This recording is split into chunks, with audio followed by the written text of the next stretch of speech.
All right. So, good evening, everyone, and welcome to the Thriving Dentist webinar. Halfway through 2026, why is your dental practice still behind on revenue?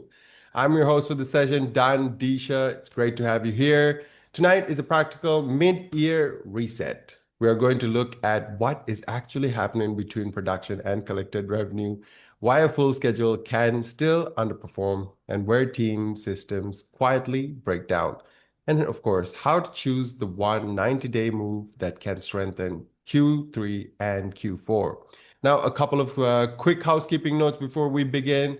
First up, yes, we are recording and you will receive a replay link after the event um, in your inbox. So you can go ahead and share it with your colleagues and your partners. However, do not let that make you passive because the real value is happening right here, right now, live. Go ahead and use the Q&A button for any specific questions you may have for the panelists. Um, and you can use the chat for conversations, quick thoughts, reflections. I have my eye on both the feeds and will do my best to weave in your concerns as we go along. If not, we do have a dedicated Ask Me Anything session at the end where we will be gladly taking in your questions and answering them. So, with that being said, we do have one CE lined up for you at the end of tonight's event. And you will receive instructions on how to claim that CE credit uh, at the end of the hour. Now, that being said, this educational session is proudly sponsored by Echo Marketing. Right. Let's go ahead and meet our panelists for this session, and then we will get into the discussion. Our first panelist is Amber Weber Gonzalez, RDH, Senior Fraud Investigator and Supervising Proactive Services Advisor with Prosperident. Amber brings more than 20 years of dental industry experience as both a licensed dental hygienist and a practice administrator. She combines clinical understanding with forensic expertise to help practices strengthen revenue integrity, internal controls, collections, and team accountability. So, Amber is also an international speaker who is passionate about helping dentists build practices that are not only profitable, but more secure. Amber, welcome back to the panel. Thank you. Go Amber. Yay. Right. And our second panelist is Lacey Phillips Newland, coach, speaker, and founding partner of Practice Dynamics. Lacey began her dental career as a chairside assistant before moving into the business side of the practice. Today, she and her team coach dental practices across the country, translating real operational challenges into practical systems that teams can actually use. Lacey is known for bringing her energy, clarity, and direct, actionable teaching to the stage. Lacey, welcome. It is wonderful to have you with us. Thank you so much. Absolutely, Lacey. All right, then I'm going to go ahead and stop sharing the slides and we will get into our discussion here. So, my first question is to you, Amber. Most owners review monthly financials but cannot name their top revenue leaks. What are the two or three gaps that consistently hide behind production and collected revenue? Well, this is a question that's really important to me, especially because of my clinical background. And then now that I've merged into more of the oversight accounting background, especially, from the forensic aspect, looking at vulnerabilities and possible embezzlement. But I think one of the biggest things that practices often overlook is that because they're high in production or really busy, they think they're financially healthy. So if their numbers are great and their staff is busy and the schedule is full, and maybe you're doing some accelerated hygiene and everybody's going, going, going, at the end of the month, you think, wow, we should have been financially healthy. And when you take a step back and look at the numbers, something's missing. When I first got into dentistry, one of the first things that I found out was overlooked was how is the revenue managed after you produce it? Meaning, did we have clear financial agreements in place with the patients before we started the treatment, right? What does our accounts receivable look like? Is this patient have insurance that we're not properly managing. So we produced that money, but realistically, did we collect the full potential of what we were supposed to produce when we set forth that daily goal and monthly goal? And a lot of times, what I see happen is a lot of people are just focused on, did we hit the goal today? Did we hit the goal today? And they're not looking back at what was missed, either on the patient side. Did we collect what we should have the day of or after insurance was filed? And then often the insurance side. The second revenue gap for me that is really overlooked and something that I see so commonly from a vulnerability and financial loss standpoint is adjustments.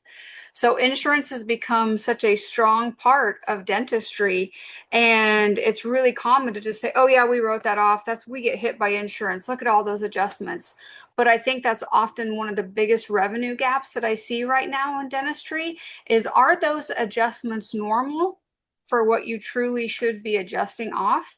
And are you really looking at the pattern of how those adjustments are compared to the amount of production going through? And I see that so often where practices often think, "Oh well, that's our insurance write-off. It's not a large deal."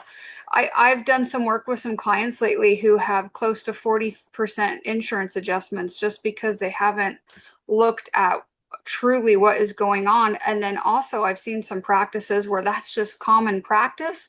And Mm. because somebody didn't really want to go after that revenue, they just adjusted it off and made it look normal. And it was revenue that was lost that should not have been. So that's the Hmm. big ones for me is, it's great to be busy, but how is it handled after you've done that production? Right. Uh, Amber, what if the practice reports very strong collection percentages, right? Where can that leakage still hide? Do you see this happening in your work? Oh, absolutely. So, depending on the software, a lot of adjustments will contribute to collection and not Mm. production. So, you'll think that your collection percentage is extremely high, and when in reality, that those adjustments were just not allocated correctly. And if you look at the true revenue, meaning cash flow revenue versus your true production, and you look at that percentage, it will be drastically different than what your software says. Mm. What's the easiest fix? Is it possible for us to adjust it in software? Because, or else Uh, is it better for us to just have this understanding that that's a bit of a different metric that we're looking at? I think the I wouldn't say the easiest fix, but the one that's going to provide the most clarity is understand your software and Mhm. understand how transactions are being recorded in your software and how they affect, your production or your collection. I've seen associates sometimes get underpaid or even overpaid just because those transactions are not getting allocated correctly and they're not set up Mhm. correctly. So that's the biggest thing, is understand your software. The next thing is, everything you do should be easy to look at. So if you have an adjustment list in your software that's more than 10 to 15 types of adjustments that are occurring, that's too much for you to oversee. My record, I had a staff or an office that had 126 adjustment types in their Okay. software. So when they'd print a monthly report, it was so all over the place to try to figure out and dive in to see where those adjustments were occurring. Took a lot of time and effort. So they need to be clear, they need to be specific. And if you see a lot of miscellaneous or just write off on your ledgers and your monthly reports, you're missing something. You should be able to read through that report and see where that revenue leakage in the adjustment category should be going, or was it an accounts receivable that realistically could have been collected and somebody just wrote it off as an adjustment. Mm. Do you recommend practice? I mean, ideally, practice owners can have oversight over this and, stay very financially sound. But would you recommend it being the practice owner's responsibility, or else would it be more comfortable if we give it over to a CPA per se and let them have a look at it on a monthly basis? I think the practice owner needs to take the initiative and be the one to really overlook it. I mean, a CPA is not the one producing. They don't 100% understand if you gave a professional discount to a neighbor or a good friend, right? So they're going to have to really do a deep dive. They're not interacting with the patient like you are. They're not interacting with your staff and your team like you are. So realistically, the practice owner needs to be able to look at those reports and fully understand them. Okay, thank you, Amber. Lacey, scheduling looks full, but collected production per visits tell a different story. What pattern separates a practice that is genuinely busy from one that is just fully booked? Well, busy doesn't mean healthy, right? So just because our schedule doesn't have any openings in a week, which is a lot of times what offices will tell us, is we're booked out until December. We can't see new patients till September, October. But when we go back in time and we pull metrics and we look at the schedule past tense, they have 66 openings on the schedule. So there's two stories to tell. There's one story that we're booked out where you don't have any openings, we're super busy. And then we ask the question again, busy doesn't mean healthy, doesn't mean productive, doesn't mean successful. And then we also have to go back in time and we have to look at the history as well. So we're looking at openings. Are they last minute openings? Do we have systems in place to put appointments in those openings that we have?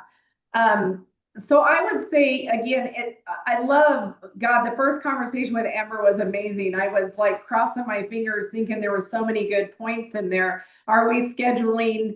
She brought up goals. Are we scheduling to goal? And is it a real actual goal that means something, or is it some arbitrary goal that somebody pulled out of thin air and said, hey, we should schedule for this? And does that production goal also include collection goals? And when we're looking at adjustments for lost revenue, I wanted to throw this in there. I know it's not the question you asked me, but I wanted to throw this in there because I think it's so relevant.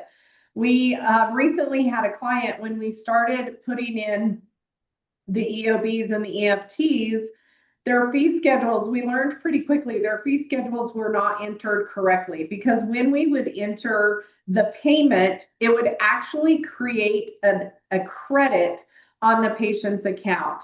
And it looked like that was money that was owed to the patient. And of course, those small business laws state that if it is in fact a true credit, you have to reimburse within 7 business days. But when you look at those credit balances immediately, that is a revenue leak, 100%, simply because our fee schedules are not entered correctly. And so when we enter those payments, it creates a credit balance.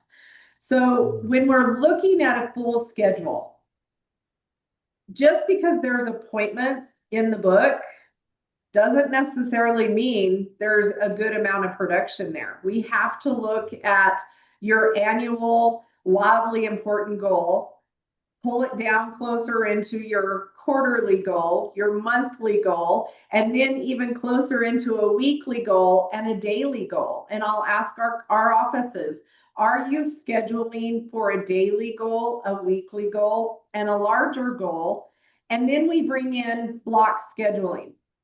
So I love it if 80% of your goal is simply completed by the time you get back from lunch.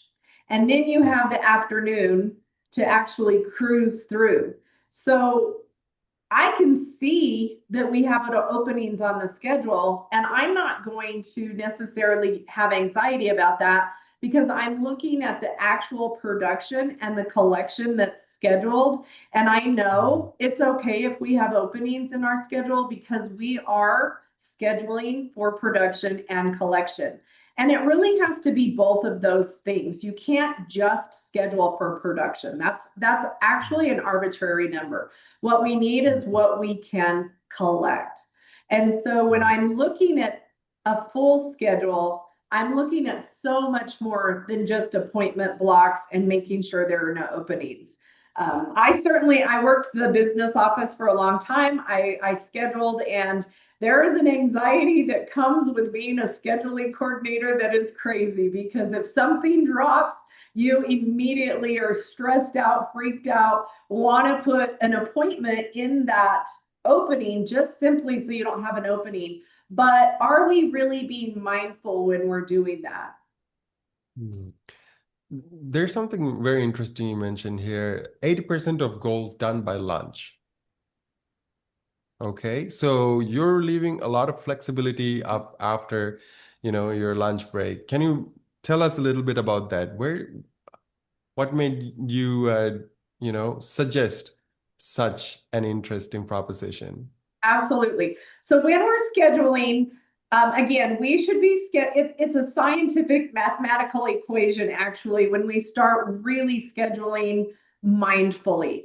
So what I want to look at first and foremost, I want to look at a business owner's expenses, his ROI, his expenses. What is it going to take for us to keep the lights on, pay our team well, pay the lab, all of our expenses, what does that take? If I'm looking at a 65% overhead for a general practitioner office, and the very next thing I need to look at is my collection ratio.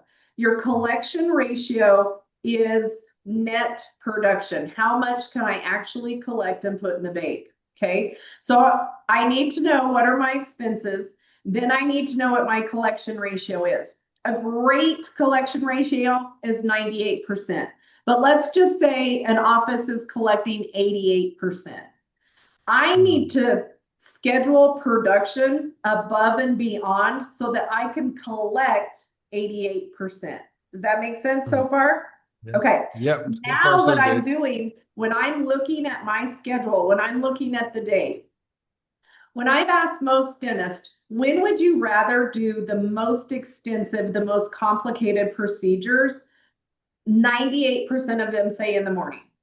Like nobody really wants to do a root canal at 4 o'clock in the afternoon. Nobody wants to have a root canal and nobody wants to perform a root canal, right? So I'm going to get the majority of my production completed in the morning. Here's the other concept.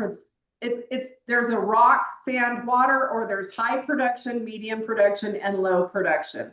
So if I want to schedule 80% of my production, which means collection, by the time I get back from lunch, I'm going to block off my schedule and say, this is a high production area. And then when we get back from lunch, we're going to have about 2 hours for that medium production. And the last 2 hours of the day should be no production, right? This is where maybe we're doing post-op checks, we're doing evaluations. This is a great place to put your limited exam or your emergency patients. And so there's truly a science behind having a productive and a healthy schedule. And it's not necessarily just putting appointments on the schedule. Yeah. Amazing.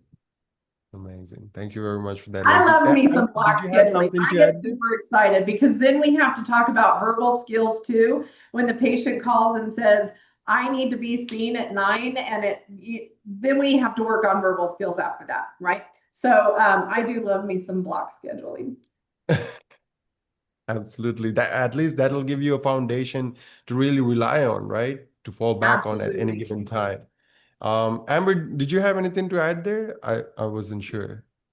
Oh, absolutely. I'm like Lacey. Her and I have a lot of the same mindset on so many things. I'm all about block scheduling, and I also completely agree that majority of your production, the good stuff, what I call it, should happen before lunch, right? And that's also when your financial conversations need to be can be easier understood, and you can make sure you collect the correct amount and things like that. For some reason, after lunch, it's more difficult to get those larger cases to want to pay you what they should after they eat lunch. I haven't figured that out yet. I'm sure there's a scientific thing to that, but for some reason, it does work better in the morning. So I completely agree on that. The other thing I want to add, because we're talking about revenue leaks, is after lunch when your team is not so stressed out about putting a large root canal at 4 o'clock, there is definitely a lot more time to focus on other tasks that help increase the revenue cycle, right? And gives them time to focus on things like unscheduled treatment and looking for missed opportunities when you're not having this busy, busy afternoon.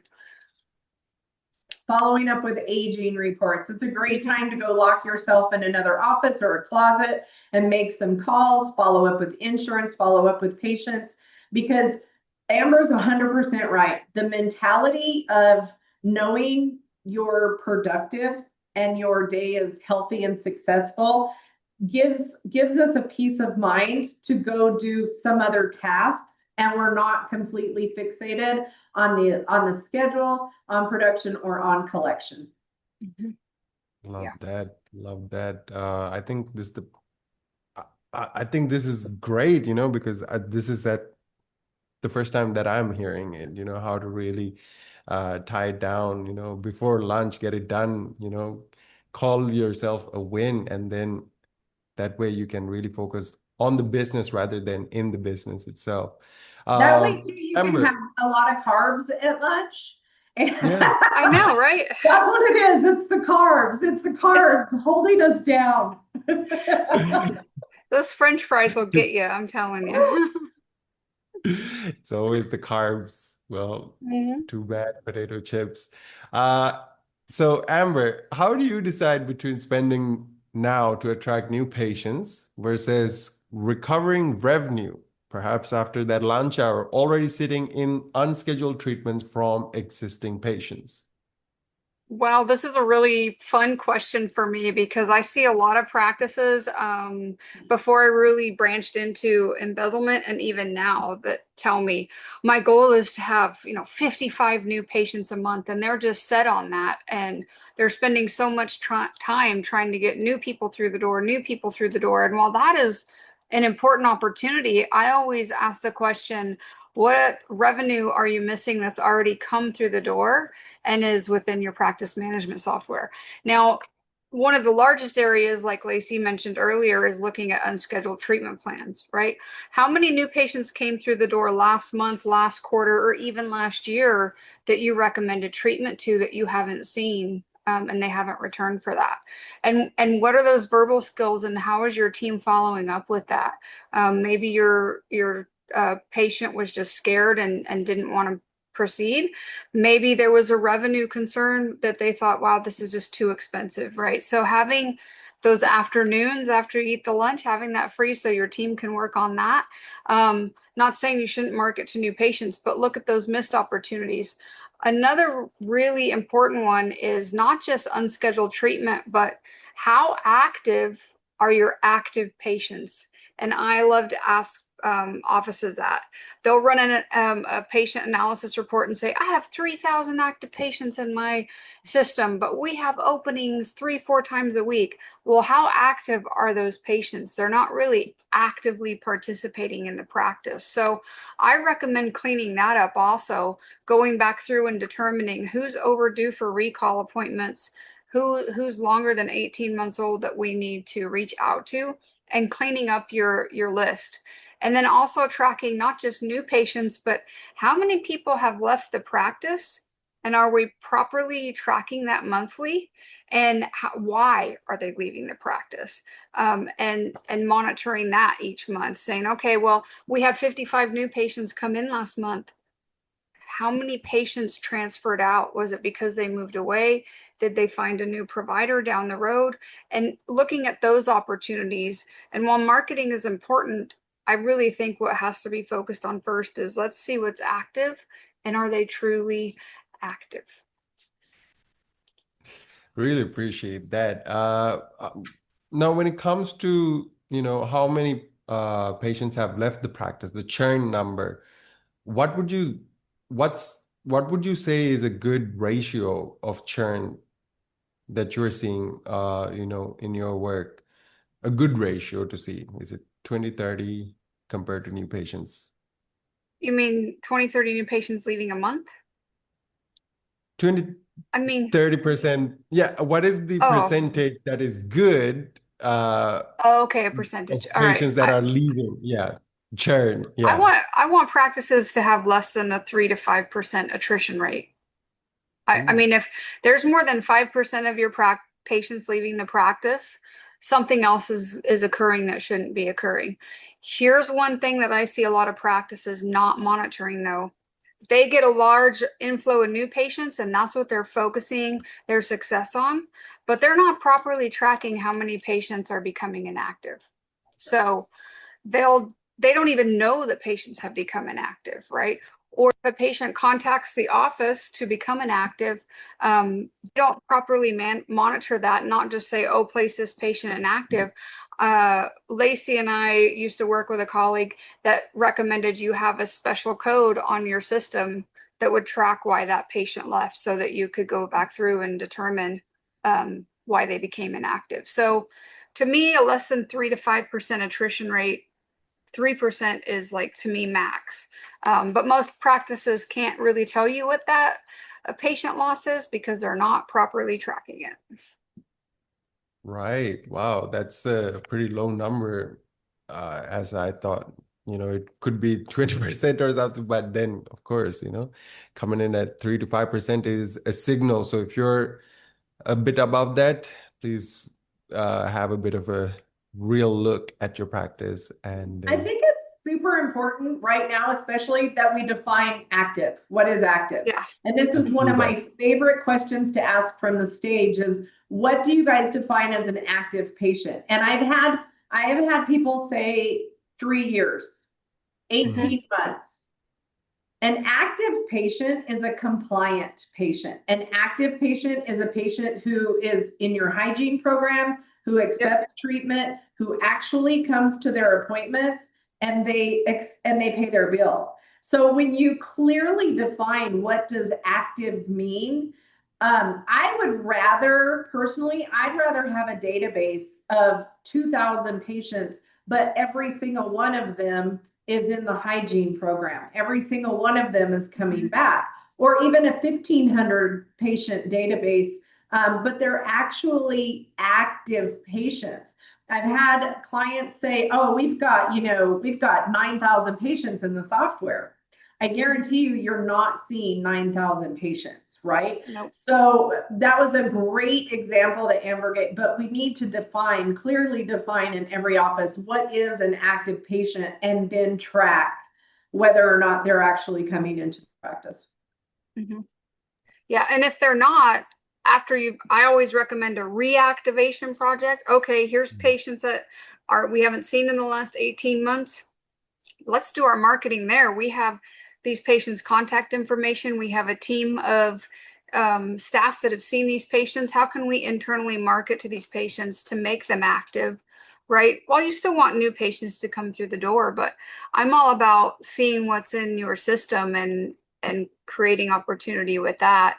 And then, like Lacey said, if they're not truly active, you need to track that and have a way because most offices have no way of knowing how many people they've lost Right. each year.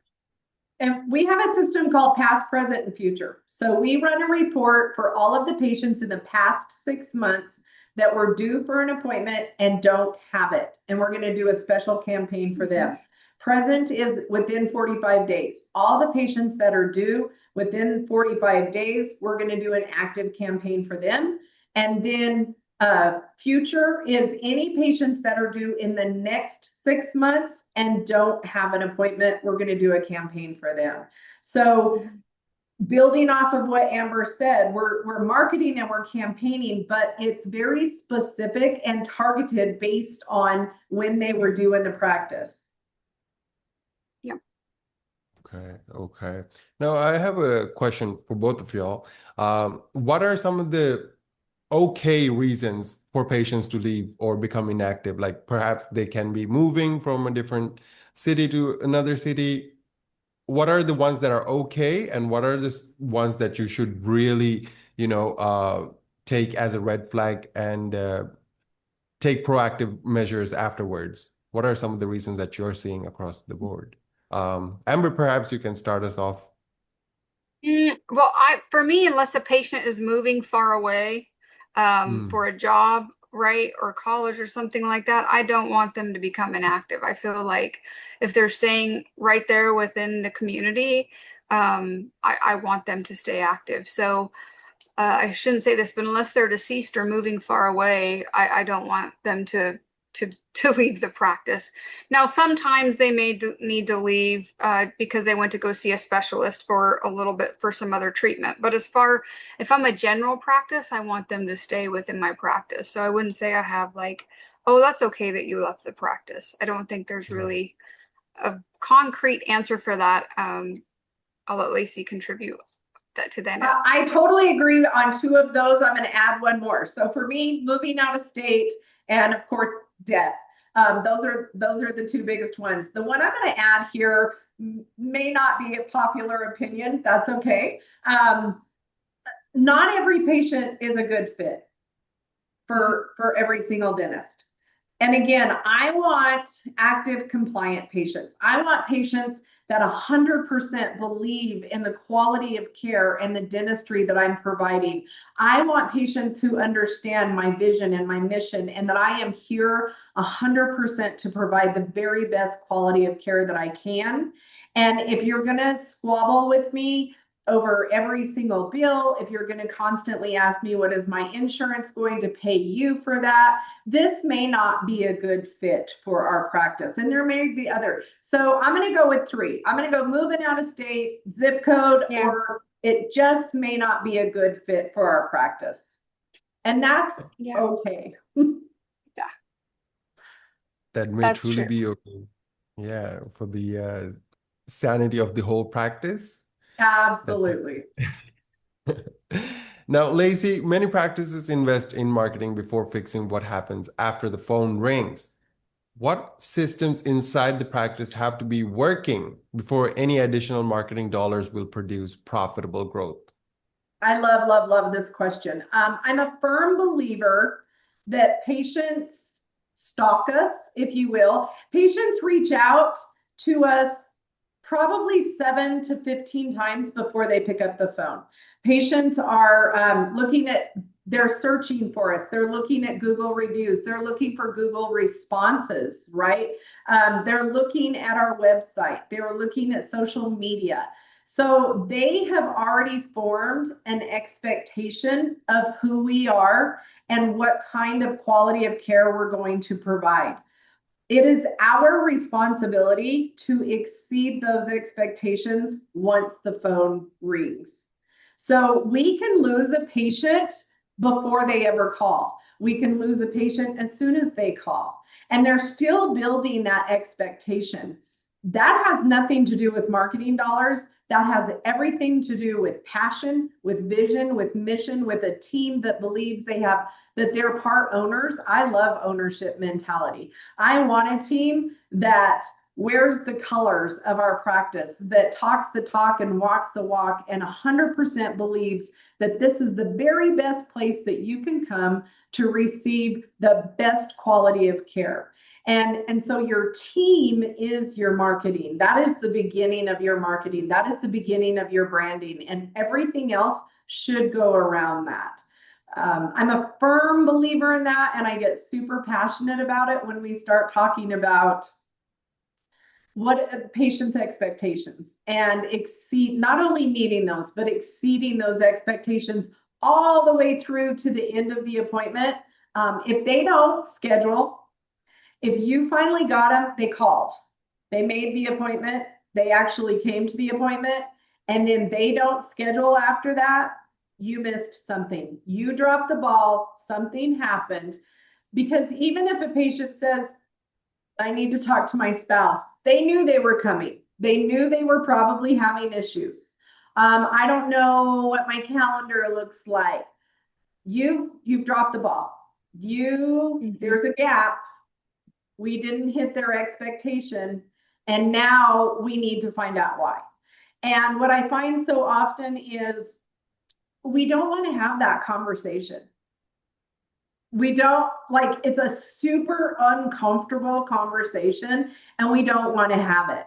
And at that moment right then, if it was me and I'm sitting at the business office and everything looks like it's going well, and the patient says, I'll call you back to schedule, I'm going to stop what I'm going to do. I'm stopping everything, and I'm going to say, can I ask you a question? Did we meet your expectations?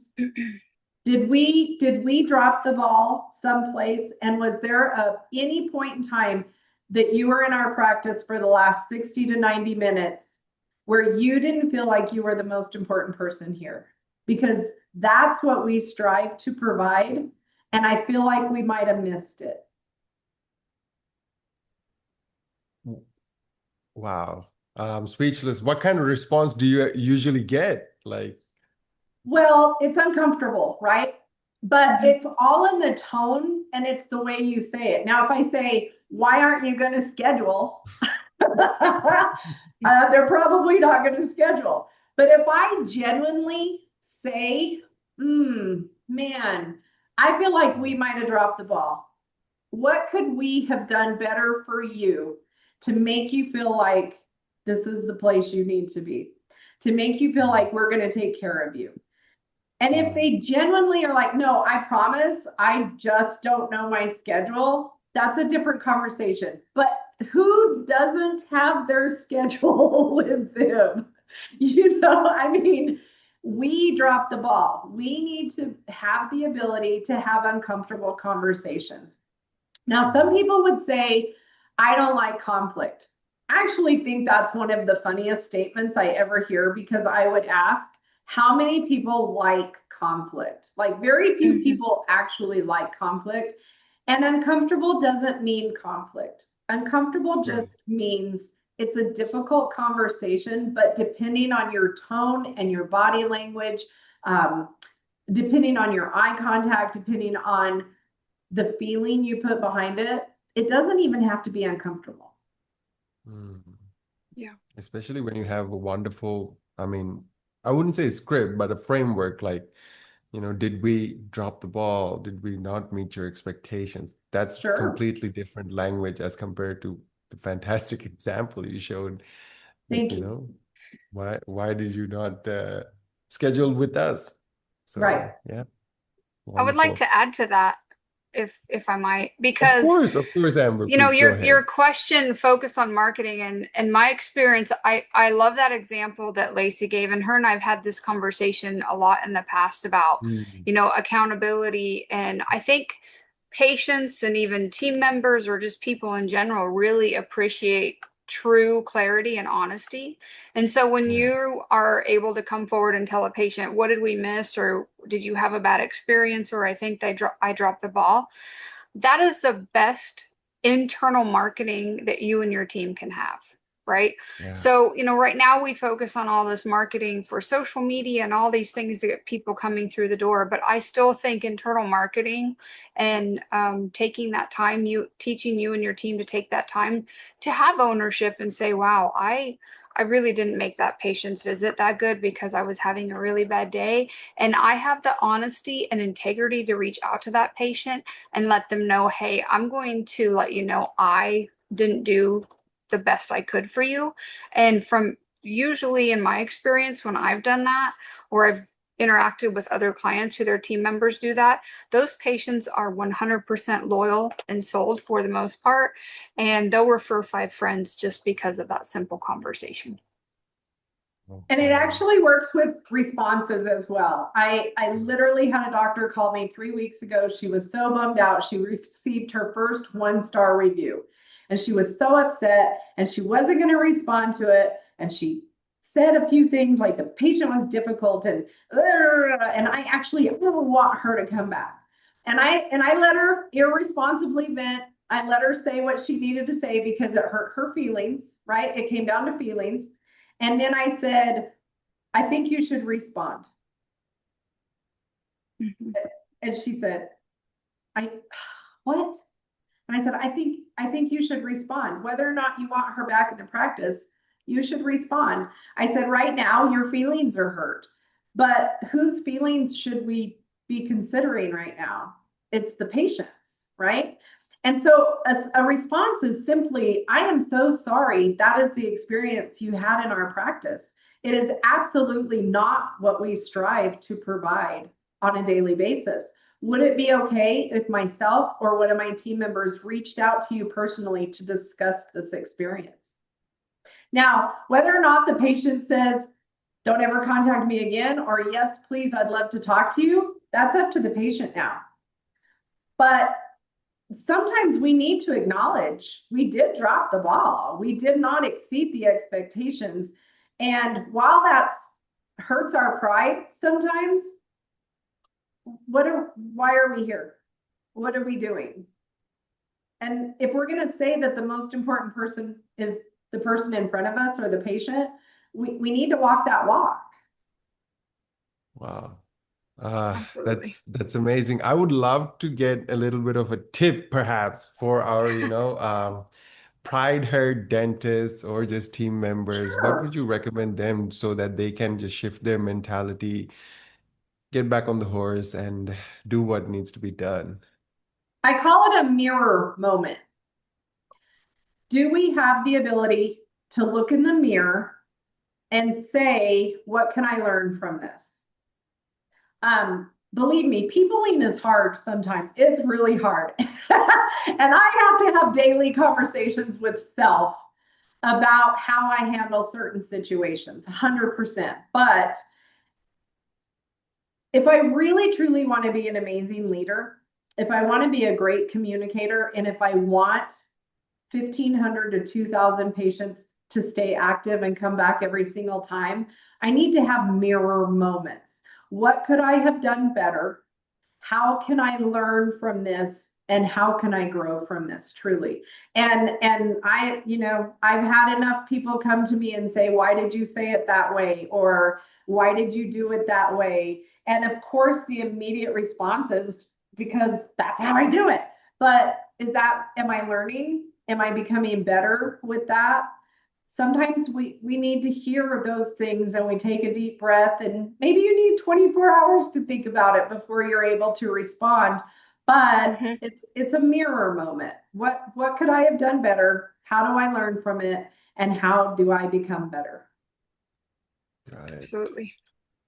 Yeah, Thank you very I much, totally Stacy. agree with that. And having your team also, one of the exercises I used to do when I did consulting and worked beside Lacey some was I would ask the team, what's the one thing you did this month that you think you could have, done better for a patient? Was it how you interacted with them? Maybe you didn't handle them on the phone correctly. And those were really teachable moments for people. They really it made them reflect on their professionalism, which I think is something that definitely is anybody who's in any business space, but especially dentistry. Ask yourself that question at the end of each month on your own self-reflection. Where's a conversation that I had that I could have done better, right? And don't be afraid to take accountability for that.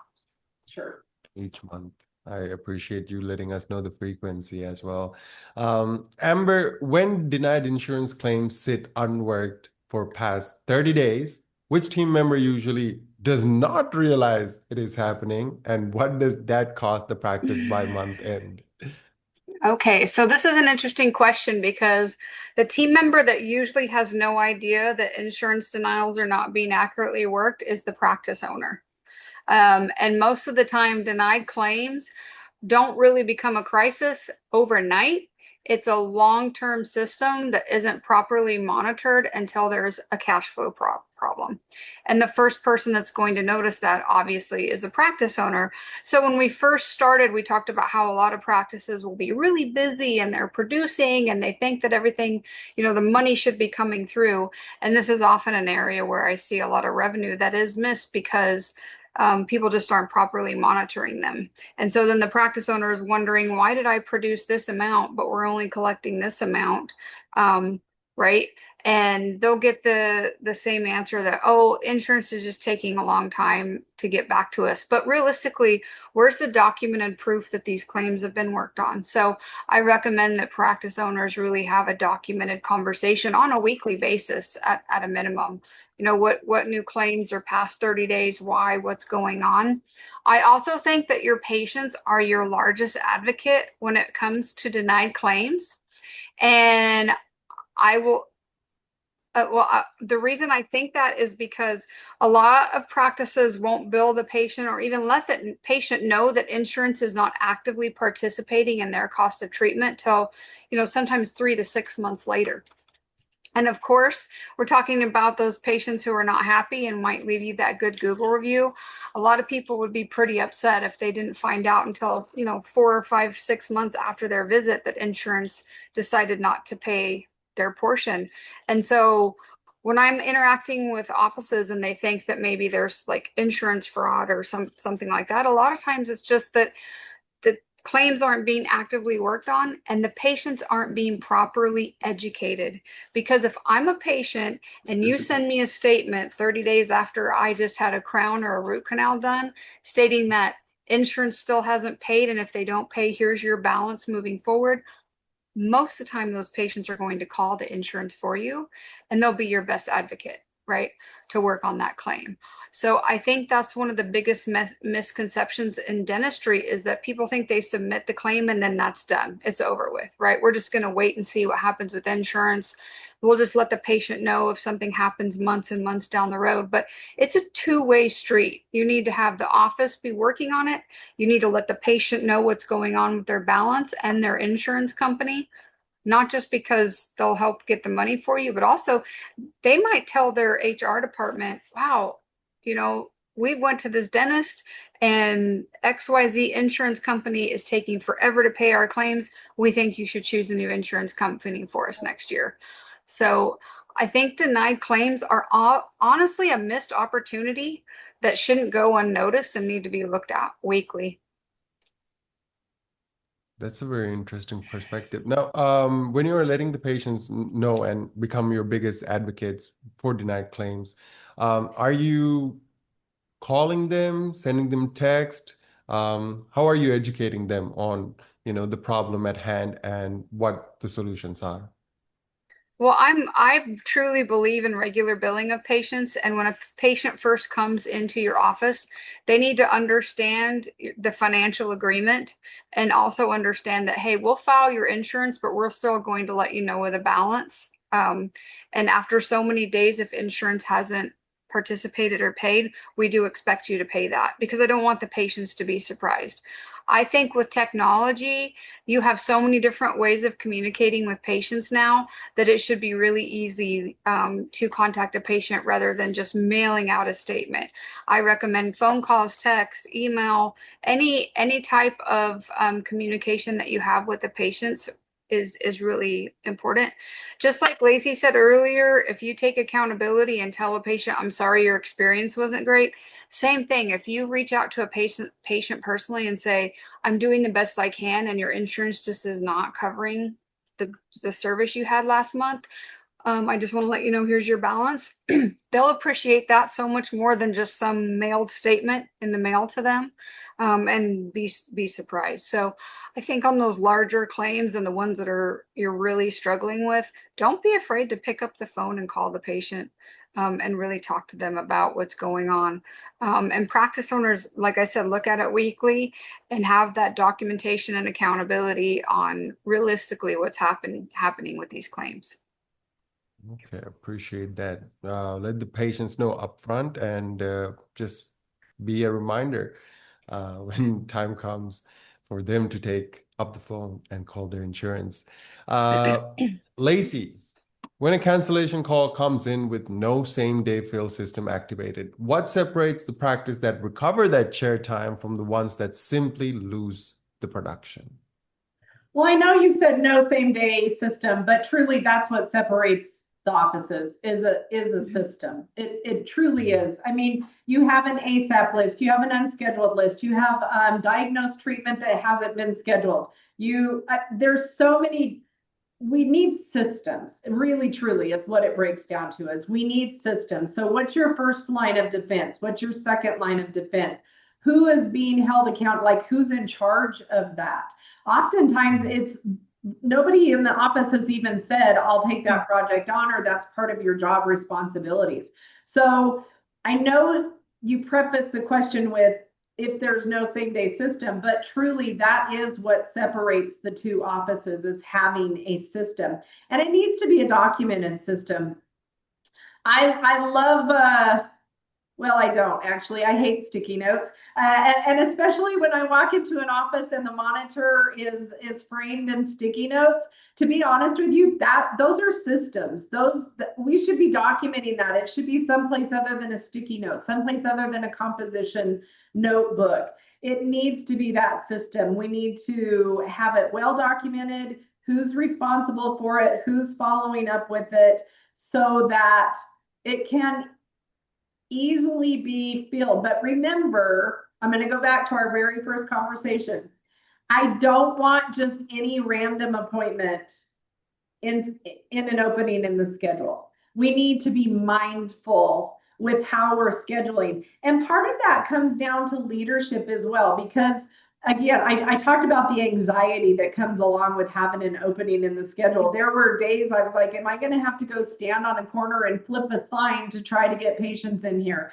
I actually remember saying to a dentist once, other than physically going and picking up the patient from their home, I don't know what else I need to do. And I remember that dentist kind of giving me a side eye, like, so would you go pick them up? I'm like, no, I'm not going to pick a patient up. But we need to have that empowerment that it's okay to have an opening if we've scheduled healthy, if we've scheduled efficiently and effectively, that we don't stress out for that. Yeah, Okay. Yeah. Yeah. that's a good one. I would like to tell a story. When I first got into hygiene, this is over 20 years ago, but I went to work at a practice that did not have a recall system built or anything like that. And so when I had downtime, I just started calling patients on the phone and introducing myself. And I said, well, I have a waiting list of patients who want to come see me. Do you want me to put you on that waiting list? Because I'd love to meet you. And I did not have a waiting list. But anyways, I created this wait list of patients, and it took about 3 weeks. And all of a sudden, these people started calling back and scheduling appointments, and they hadn't been in the office in a long time. So just because you have a missed opportunity or an open appointment, get authentic and think about how to change that. If you don't have a waiting list, tell patients that you're building one and they want to be on it. That's a good one, Amber. I like that one. Mhm. That's a great one because otherwise we're always just hitting the panic button. Boom. Mhm. Right. Uh, Mhm. instead of that, we Yeah, got some backup options to really focus on. absolutely. Amber, Yeah, and the many owners. patients love that Oh, call. They go were ahead. like, "What waiting list?" I said, "The list of people who want to get in here to meet me. I'm new to the practice. I'd love to meet you." And I said, "When you want to get placed on that list, give us a call back." And they started calling back and fill in the You could schedule. have So fooled Love it. me. Could have yeah, fooled me. yeah. Amber, many owners judge marketing by the number of new patient calls they receive, but that's only, part of the picture. What is one weekly metric every owner should track to know whether both the billing process and the marketing investment are actually producing real revenue? Well, that is a very misleading question because there's no one metric that's going to properly measure all of those things. So I'm more about a dashboard, right, where you can look at all multiple metrics together. And, if I'm going to track, new patients coming in, it's not just about how many new patients did we get in this month. I also think you need to have a metric or a dashboard that says of the new patients that came in, how much treatment or possible revenue was planned for those patients, how many of them actually converted and scheduled that, right? And then how many actually showed. And then the final piece is how much did many of those people actually paid for that treatment. So there's multiple steps where it's not Yep. just one metric.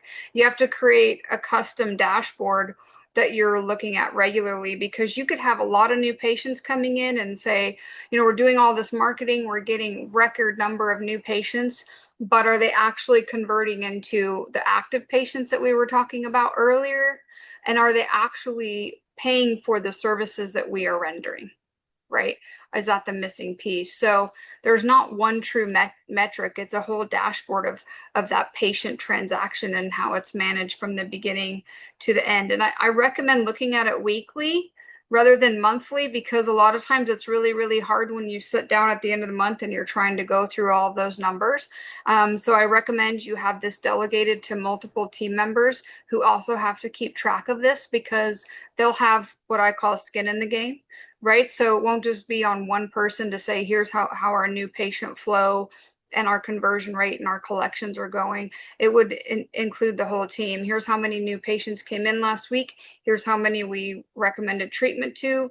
Here's who scheduled, and then who did or did not pay their bill. And when that's a team effort, you'll see the metric of success. I don't know if there's a way to measure that, but the metrics of success on that increase. So I recommend having a weekly dashboard rather than just one metric, because it's not really something you can manage with just one number.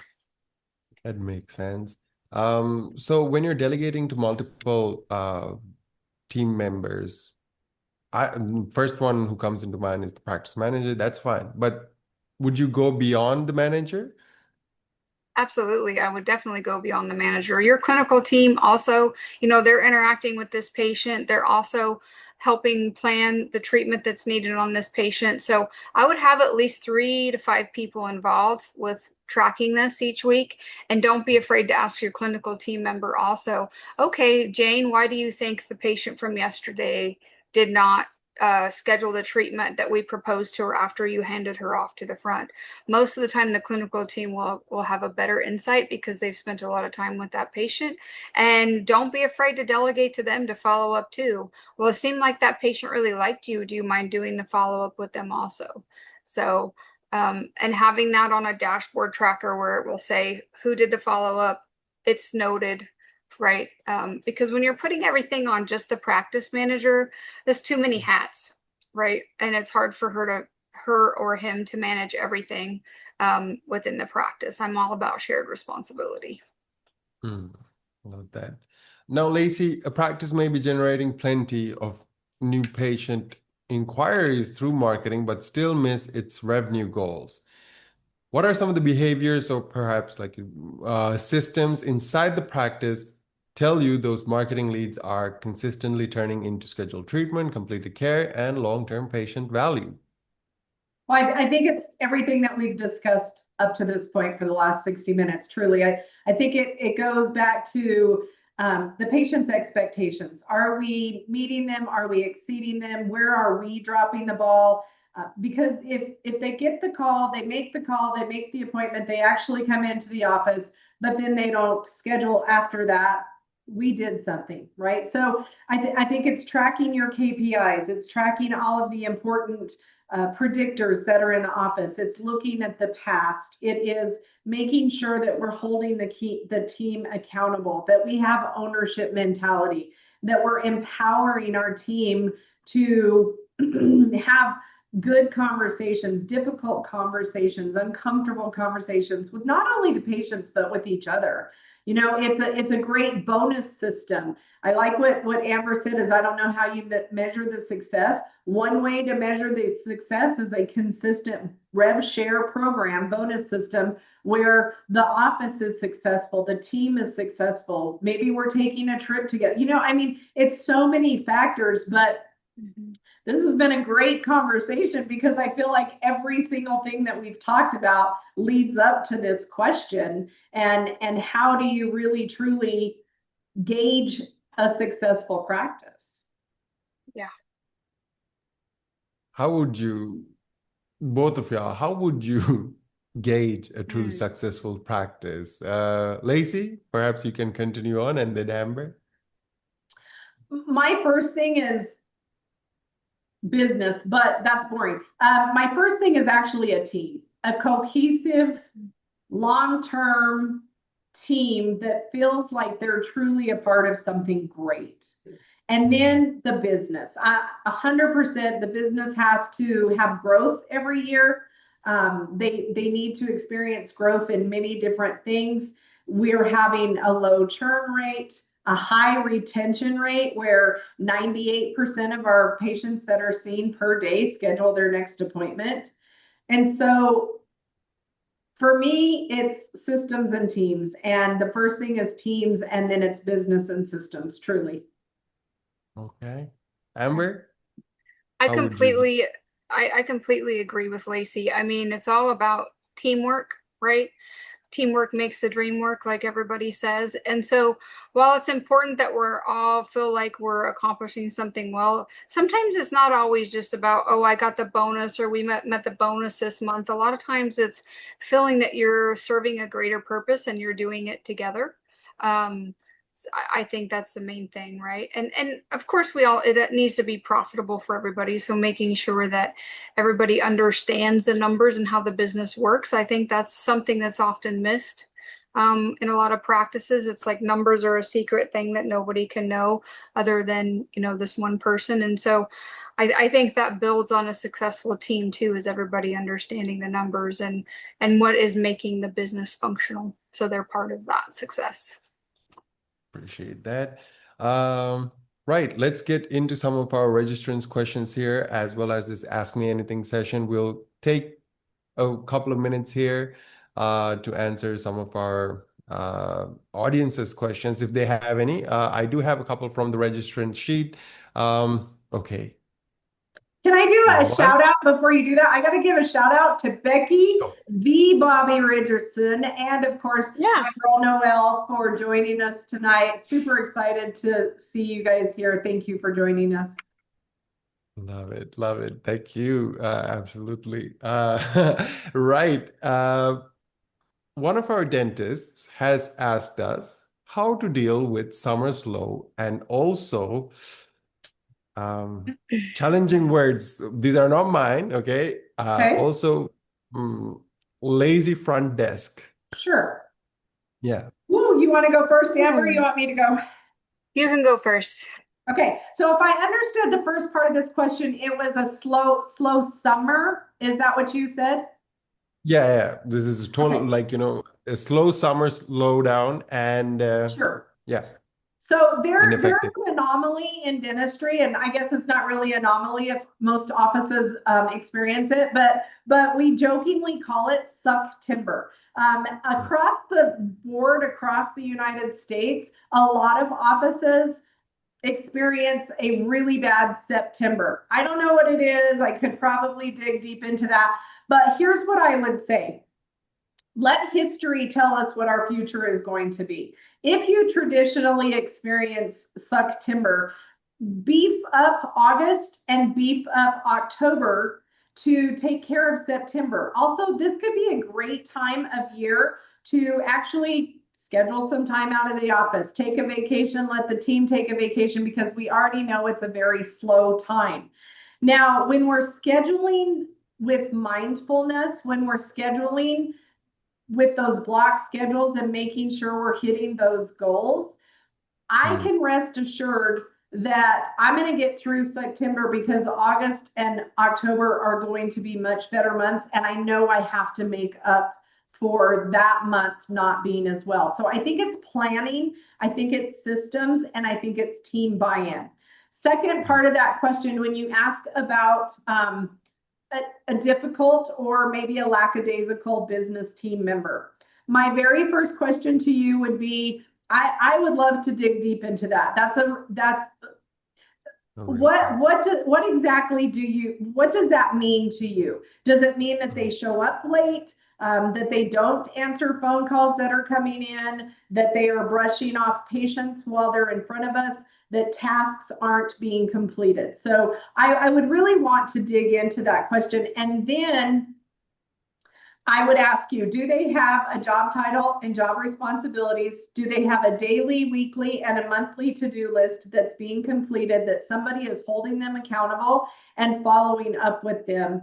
And nothing should ever be a surprise, right? To be unclear is to be unkind. Have we sat them down face to face, knees to knees, and had a conversation with them about what our expectations are of them and the fact that they're not meeting those expectations? And before I got too brutal, I would say, if it was me, I would say, what do I need to provide to you? What am I missing? Where did I drop the ball to make for you to be a successful employee in this practice.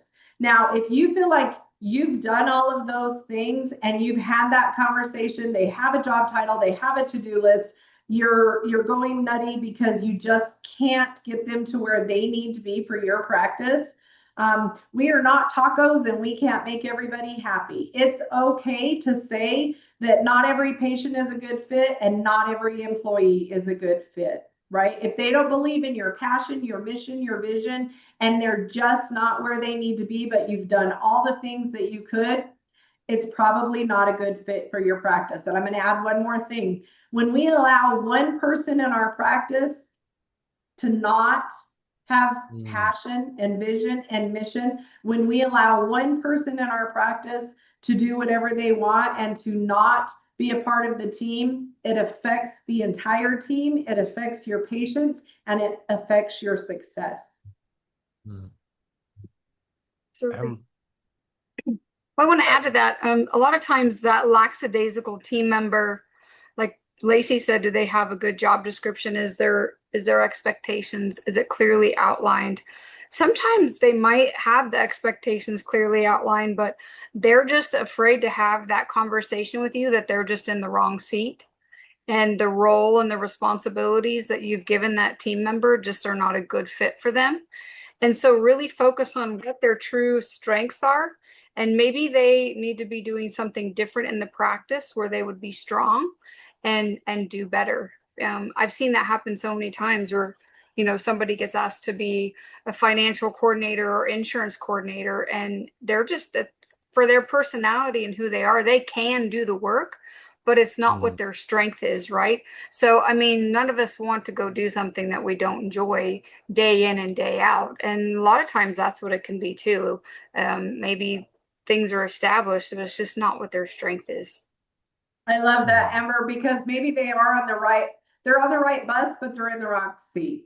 Yes. But yeah, I think it's a deeper conversation. It intrigues me. Yeah. And I appreciate your answers, though, Lacey and Amber. And I really appreciate the question from this Mhm. doctor because it seems Absolutely. like Thank they're you for really, Yeah. that. yeah, feeling it, So that's what we are here for as a community to really discuss these matters and really build on each other. With that being said, we have arrived at the end of the CE section of our event here. So I'm going to go ahead and share with y'all how you can claim your CE credit. So you can go ahead and scan that QR code on your screen to complete the CE form, or else a link will be dropped in the chat box right now, where you can also do the same. It takes less than 2 minutes. Um, Once you've done filling it up, give us 2 to 3 weeks to really get your CE back to you into your inbox. You don't need to follow up during that time. However, if we do not return it back by the third week of your submission, please do get in touch and let us know, because this is really important for us. And of course, if you miss out on completing this form right now, right here, don't worry. We will also send it via email. Please just complete it within a week for it to be eligible. And then from then on, 2 to 3 weeks for us to return back with your credit. So I'll leave it here for a few seconds. I think our team has dropped it in the chat, right? And with that being said, I do have a wonderful resource to share with y'all on behalf of our sponsor who made this event possible and made it completely complimentary for everyone. Um, whoa.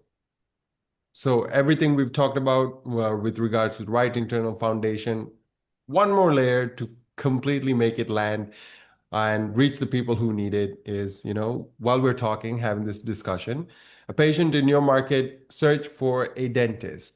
Perhaps they're comparing reviews, visiting website, looking for specific treatments like aligners near me or veneers, implants, and deciding which practice feels truly trustworthy enough to make that call. The question is whether your practice appeared and whether that experience gave the patient a reason to choose you. Now, that is where Eco Marketing comes in, founded by Naren Arul Raja, uh, regular co host of the Thriving Dentist podcast as well, alongside Gary. Equa has spent more than 16 years helping over 900 healthcare practices across the US and Canada strengthen search visibility, conversion-focused websites, and content and social authority. Now, the expertise and systems we are discussing tonight deserves truly to be found by the right patients. So, as a thank you for registering and attending, Equa is offering a complimentary 60-minute marketing strategy meeting for our practice owners in attendance. Um, Before you attend, the team spends approximately 4 to 5 hours researching your local SEO, visibility, online presence, reviews, nearby competition, all the good stuff. You leave with a practice-specific view of where revenue opportunity may be getting lost and what to prioritize for Q3 and Q4. Normally valued at $900, it's waived for our webinar attendees. Scan the QR code or else use the link in the chat box below. There's no obligation. You're simply reserving the opportunity to get a clear outside view of your practice. All you need to do is just enter in, or rather, select a time that works for you, and of course, enter in your practice's location and website if you have one, and any questions you may have regarding growth. And the team will do the rest. Uh, Go ahead and make use of that opportunity. It'll be time well spent with Equa. Right, I'll leave this for a couple of seconds here. And whoop, right. Amber, Lacey, how can the people find you? I know a lot of y'all have friends on the webinar here already, but please let us know how can our viewers on demand can find you and get in touch with you. Lacey, perhaps you can start us off. You bet. Our website is practicedynamics.net. You can reach me via email, Laci, L-A-C-I Phillips, Phillips, at practicedynamics.net. Feel free to even text me, area code 623-810-1352, Facebook, LinkedIn, Instagram. Would love to chat. Amazing. Amber? You can get a hold of me through at prosperident.com. My email is amber.weber with 1B at prosperident.com. So feel free to email me. Also, like Lacey said, social media, I'm on Facebook, LinkedIn, all of that. So feel free to ask me any questions on the financial health of your practice. I'm here to answer any questions. Love that. Thank you very much. Lacey, Amber, thank you so much for really, having such a wonderful conversation and really sharing your experience with our audience here. So, so grateful for your insights. And then, of course, for our attendees here tonight, thank you so much for spending this hour on the success of your practice. We love it. On behalf of Thriving Dentist, it has been my pleasure and privilege to host this session for y'all. Until the next one, Don Adisha signing off. Bye, everyone. Good night. Thank you.